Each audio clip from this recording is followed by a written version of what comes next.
That's Lainey Wilson there. Great country music track. Bell Bottoms Up. And unfortunately, I'm from an age where I vaguely remember me uncles in bell-bottom trousers. Back in the 70s, I mean, I was only a mere boy then. Literally just a mere boy. Speaking of mere boys, in front of me is a gentleman called Ben. Good afternoon, Ben. How the devil are you? You all right? I'm fantastic, Rod, and don't lie, mate. We know it was you in those bell bottoms. It was. So. I was back in the 70s. I was more interested in jumping on my bike, playing out with my mates, going down the sweet shop.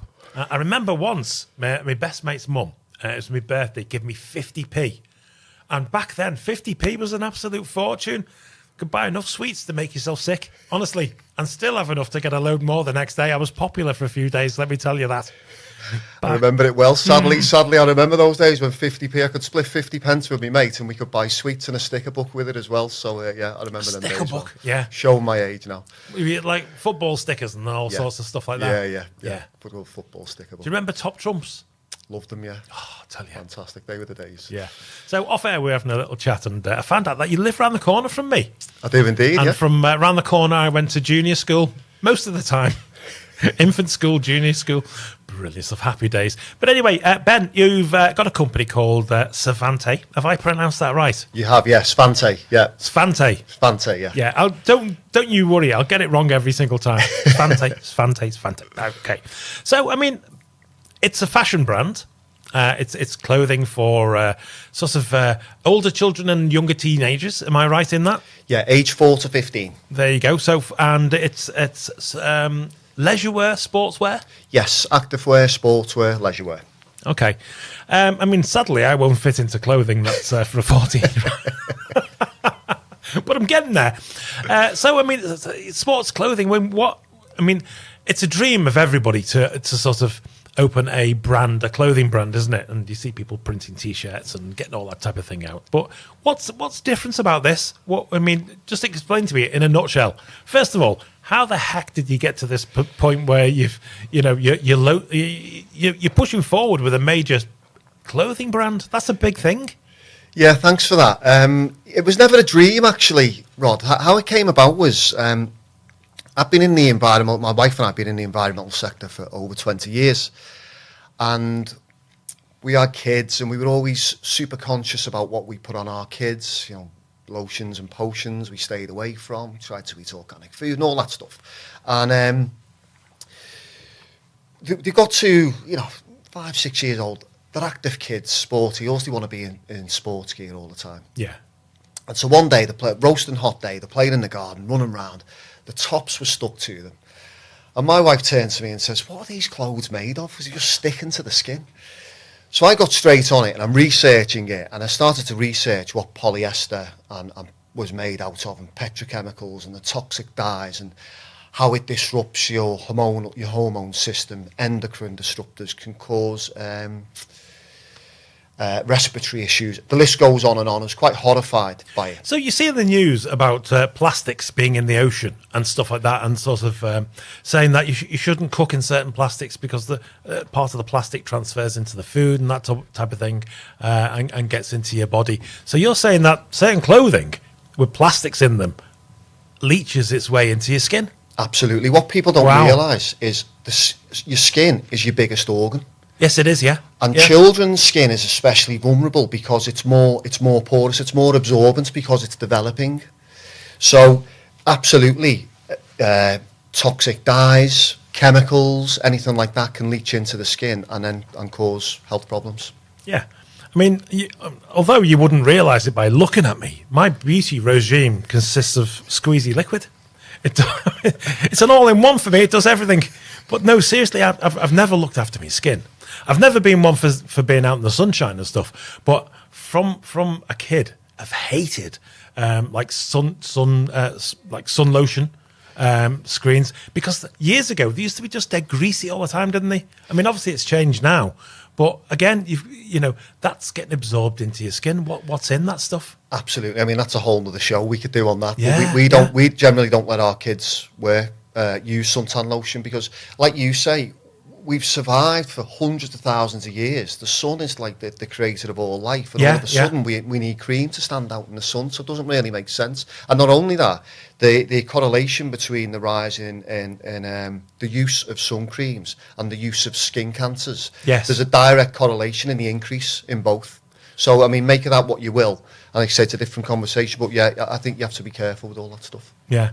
So, I mean, what sets your clothing brand apart from any others? I mean, it's the actual makeup of the synthetic makeup of the fibres or whatever. What actually is it? Yeah, so there's no synthetics. It's a great question, and we've been 3 years in the making with this. It wasn't an overnight thing, and like you say, it was never a dream to go into fashion. When we realised what was in the kids' sportswear, we just tried to find an alternative, because what happens with kids, age 0 to 4, you get the most fabulous organic cotton, blankets, onesies, amazing clothes. Then 4 years old, that disappears. And then if you do want anything natural material, it's like you've got to forgo your sense of fashion, and you've got to put beige leggings on your daughter, like organic cotton leggings. Now, we love fashion, we love style, love how clothes make you feel. So when we tried to find natural material sportswear, we realised it didn't exist. And so we were faced with a choice then: do we ignore what we now know about the impact of clothing and sports clothing, or do we try and create an alternative, do something about it? Because unfortunately we do live in an age now where we are we're like sheep, aren't we? We're led by fashion. We're always looking for what's the latest fashion that's got to be out, and then everybody's dressed in the same fashion, really, aren't they? Well, there's a lot of talk about it now, about fast fashion, and the impact now. Are we talking about fast fashion in the way that I mean, I go back to the days when, for the likes of say Ormskirk Market, for example, that used to stretch from the town centre right to the very bottom where sort of Prescott Road Norton started. And it spread out in every single direction. Well, it's a lot smaller these days. And that was because of the rise of the Primarks and the other type of stores like that. Now, obviously, all that stuff, in reality, it's cheap clothing, but it's made in, sweatshops, really, isn't it, for want of a better word? And probably, as you say, not made of the best materials for you. Yeah, well, we've done a very specific supplier audit. We won't deal with anybody. All our clothes are made in Europe. Not that there's anything wrong with China. I'm not against China at all, but we have to pass a stringent sustainability and ethics questionnaire that we put into them, because for that reason, and also the quality of our clothes, they're built to last. So we've got a take-back scheme called Svante. So after you've used our clothes, the kids outgrow them so fast, as we know, you can then send them back to us, and we will give them a new life. We resell them at a discount, or we support 2 charities, one in Africa and one in Liverpool, where we can give clothes to vulnerable children as well. So the idea is this is not fast fashion, and we don't want these clothes to be worn for 6 months. So that is a great multi-use, isn't it? Yeah, we don't want them to end up on landfill in 6 months' time. No, and also you've got to think of... it's a hard time for families now anyway, isn't it? Because everybody's thinking, especially this is probably one of the most expensive times of the year, when the kids have gone back to school and you've had to rig them out with hundreds and hundreds of pounds worth of school clothing. Yeah. And, budgets are tight, which they are everywhere. So, sort of handing the clothes down or reusing them and giving them a second life is a brilliant idea. It's hard for parents. We know we've got two little ones. You're faced with a choice. It's like you want to buy good quality stuff, but they're only in it for a few months. So you can get a really cheap alternative here, done with it in 6 months, and you can get rid of it. So it is hard, but there is a shift where people do want more. People are starting to expect more. They want more transparency in where things come from, how they're made, the quality of them, and hopefully, Svante. Well, we've spent 3 years making sure that Svante ticks all them boxes.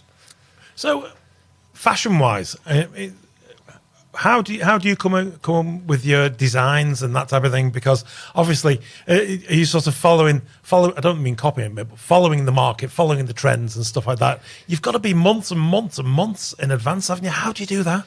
Yeah, you are trying to look the next year.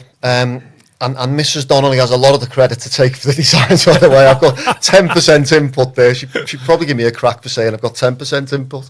But you're quite right. You're looking at what the colours are. But we've also gone for... We're not trying to make things trendy. It's Yeah. like we're making things that are almost classic, so that you can wear it this year, you can wear it next year, and that's the kind of colour schemes we've gone for. Although, like the girls' sets, there's some really lovely floral and really colourful leggings and crop tops and things like that the girls absolutely love. Yeah. But again, the timeless, you know, you wouldn't expect them. They won't be out of fashion next year or the year after. Yeah. So when does this all kick off? And how do we start having a look at what your designs look like and that type of thing? Because we're in a world of many different sort of social medias and platforms. So what's the setup for that? Yeah, the main one's Instagram right now, so you can go on and get a feel for the brand. Of course it would be. Yeah. And it's Svante Natural Movement. If anyone wants to have a little How look. are you spelling Svante? SV, Yeah. Victor, ANTE, Svante. Right, okay. Or Svante, say it how you want. Yeah. So you can go on to the Instagram account now and you get a real feel for the brand. There's a landing page, svantestudio.com. Leave an email and we'll send you more information. Yeah. And then the actual launch is we're launching, the website goes live on the Thursday the 18th of this month. And we've got a launch event on the 21st of this month. So where is the launch event? The launch event is Marshmallow Manor. Oh, I've not heard of that one. Where's that? That is like a kids spa, believe it or not, Rod. But we didn't have this when we were kids. Marshmallow Manor. This is a spa for young people. A spa for a young spa people? for young people, yes. And you can go and get pampered for the day because they need it. Very stressed. Oh, the of course kids. they do, the little Yeah, yeah. blighters. Yeah. So we're having a launch event there. We're going to have a catwalk event, kids modelling the clothes. So that's going to be lots of fun. Yeah. A spa day for me back in my day was get to your room. And that was it. And I was like, all right. Yeah, the bath was our spa, yeah. Yeah, So, yeah. and I'll tell you what we done for bubbles in the... So I won't tell you what we done for bubbles in the bath, but yeah. It was matey back in my day. Do you remember that? I do, yeah. Yeah. Stay in the bath blue. Yeah. Well, do you know, great to talk to you. And I can't wait to see some of the bits and pieces, the designs and everything that you've got. And when you have your launch, would you please come back in and tell us how it went? I would absolutely love to, and thanks for having me. Brilliant stuff. Yeah. Ben from Svante. See, I can retain a bit of knowledge before it goes out the other ear. Thanks very much for coming in and talking to us. Just once again, before you go, just tell everybody how they can have a look at you. Where's the landing page and the Instagram-y thingy? Yeah, thanks, Sean. Really, thanks for having me. Greatly appreciated. So you've got Instagram, Svante Natural Movement, and you've got the website is svantestudio.com. Brilliant stuff. Ben, thank you very much for coming in. Thank you. It's been a great pleasure talking to you. And good luck with everything. Really appreciate it. Thank you.